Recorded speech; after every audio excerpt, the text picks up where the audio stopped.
جی مفتی محمد صاحب، یہ معاشرے میں عدل و انصاف اس کی کتنی اہمیت، اگر نہیں ہوگا تو پھر کیا ہوتا ہے؟ ان الحمد للہ وحدہ والصلاة والسلام علی من لا نبی بعد اما بعد فاعوذ باللہ من الشیطان الرجیم بسم اللہ الرحمن الرحیم عن عوف بن مالک رضی اللہ تعالیٰ عنہ قال قال رسول اللہ صلی اللہ علیہ وسلم ان شئتم ان بدأتم الامارہ اول ملامہ وثانیت ندامہ وثالثها عذاب یوم القیامہ۔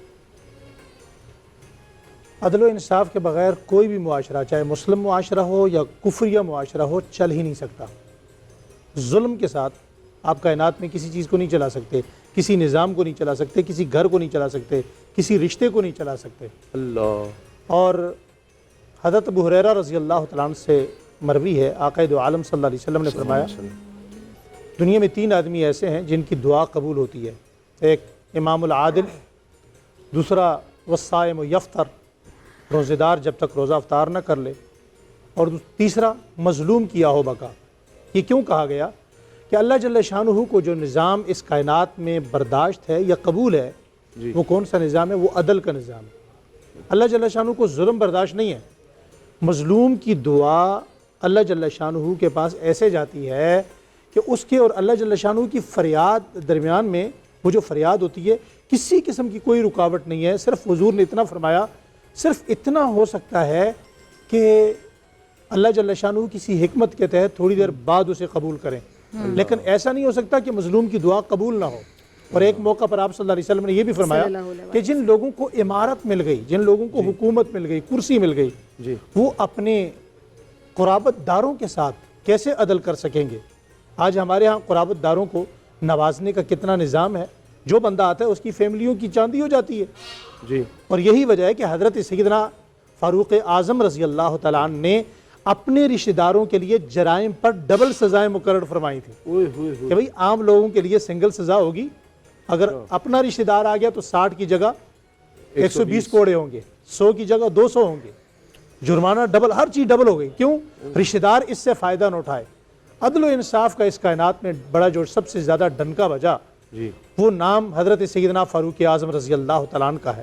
اور کیوں نہ ہوتا کہ موافقات عمر ہے، 28 آیات کریمہ قرآن کریم میں ایسی ہیں جو حضرت عمر رضی اللہ تعالیٰ عنہ کے ارادے پر اللہ تعالیٰ نے نازل فرمائی۔ آپ نے ارادہ فرمایا، اللہ نے آپ کے ارادے کو قرآن پاک بنا دیا۔ اور یہ انصاف اگر دیکھیں خوشی کے موقع پر ہو نا، خوشی کے موقع پر انصاف وہ نہیں ہے، عدل وہ نہیں ہے کہ جب آپ کے پاس حکومت آ گئی، آپ سلطنت پہ آ گئے تو آپ کہیں جی میں عدل کروں گا جب دل کہا۔ عدل وہ ہے، انصاف وہ ہے۔ عدل کا معنی کیا ہے کہ آپ سب سے پہلے عدل کے لیے اپنے آپ کو پیش کریں کہ آپ خود اپنے آپ سے کتنا انصاف کر رہے ہیں۔ آپ جس منصب پر بیٹھے ہیں، آپ اس منصب سے کتنا انصاف کر رہے ہیں۔ اور عدل کا سب سے زیادہ علم اس وقت ہوتا ہے جب انسان تکلیف میں ہوتا ہے۔ حضرت سیدنا فاروق اعظم رضی اللہ تعالیٰ عنہ جب آپ پر ایک مجوسی نے حملہ کر دیا اور آپ شہید ہونے والے تھے، بہت زیادہ زخمی ہو گئے، تو آپ کے زخم اتنے گہرے تھے کہ ان گہرے زخموں میں جو حکیم طبیب آئے، انہوں نے کہا جی شہد ڈالنے کی ضرورت ہے، شہد کے ساتھ ان زخموں کو دھونا ہے۔ تو حضرت فاروق اعظم رضی اللہ تعالیٰ نے فرمایا میرے پاس تو شہد نہیں ہے۔ تو کہا جی بیت المال میں شہد ہے، فرمایا وہ میرا نہیں ہے۔ اللہ اکبر۔ ذرا سوچئے، امیر المومنین ہے، 22 لاکھ مربع میل کے حکمران ہیں، بیت المال سے ایک دن کہا، دوسرے دن کہا، تو دوسرے دن جب تکلیف حد سے زیادہ بڑھنے لگی تو آپ نے بڑے بڑے صحابہ اکرام کو بلایا۔ صحابہ اکرام تشریف لائے جن میں حضرت عبد الرحمن بن عوف رضی اللہ تعالیٰ عنہ، حضرت سیدنا علی المرتضیٰ رضی اللہ تعالیٰ عنہ، یہ سارے اصحاب موجود تھے۔ تو فرمایا بھائی آپ کو میں نے اس لیے جمع کیا کہ یہ حکیم مجھ سے شہد کے کچھ قطرے طلب کرتے ہیں جو دوائی کے طور پر میرے زخم میں استعمال کرنا ہے، لیکن میرے پاس وہ شہد نہیں ہے۔ اگر آپ اجازت دیں تو میں بیت المال سے میں وہ شہد استعمال کر لوں۔ تو صحابہ اکرام کی آنکھوں میں آنسو آ گئے۔ حضرت سیدنا علی المرتضیٰ رضی اللہ تعالیٰ عنہ کھڑے ہوئے، فرمایا امیر المومنین اگر آپ اجازت کے بغیر بھی یہ استعمال کرتے تو آپ کو کس نے منع کرنا تھا؟ فرمایا علی المرتضیٰ آپ ٹھیک کہتے ہیں، میں استعمال کر لیتا، لیکن کل کو اگر رب اپنی عدالت میں مجھے کھڑا کر کے پوچھ لے عمر دنیا میں تیرے عدالت کے جو ڈنکا تھا اس کا تو پھریرا لہرا رہا تھا، تیرے عدل و انصاف کے چرچے تھے، لیکن تو نے بیت المال سے جو شہد کے قطرے استعمال کیے، تھوڑا شہد استعمال کیا، وہ کس کی اجازت سے کیا؟ تو میں کیا جواب دوں گا؟ اسے کہتے ہیں عدل و انصاف۔ سب سے زیادہ عدل و انصاف کا خون کہاں ہوتا ہے، قتل کہاں ہوتا ہے؟ دیکھیں سابقہ اقوام عالم جو ان پر مختلف قسم کے عذاب آئے، کوئی ہوا میں لے جا کے ٹکرا دیا، کسی کو ہوا کا عذاب دیا، کسی کو کوئی عذاب دیا، ان میں ایک سب سے بڑی وجہ پتہ کیا تھی اسامہ بھائی؟ ان میں ایک بڑی وجہ یہ تھی، حضرات علماء بیٹھے ہیں، بڑی وجہ یہ بھی تھی کہ ان کا جو بڑا ہوتا تھا اس کو جرم پر استثناء دیا جاتا تھا۔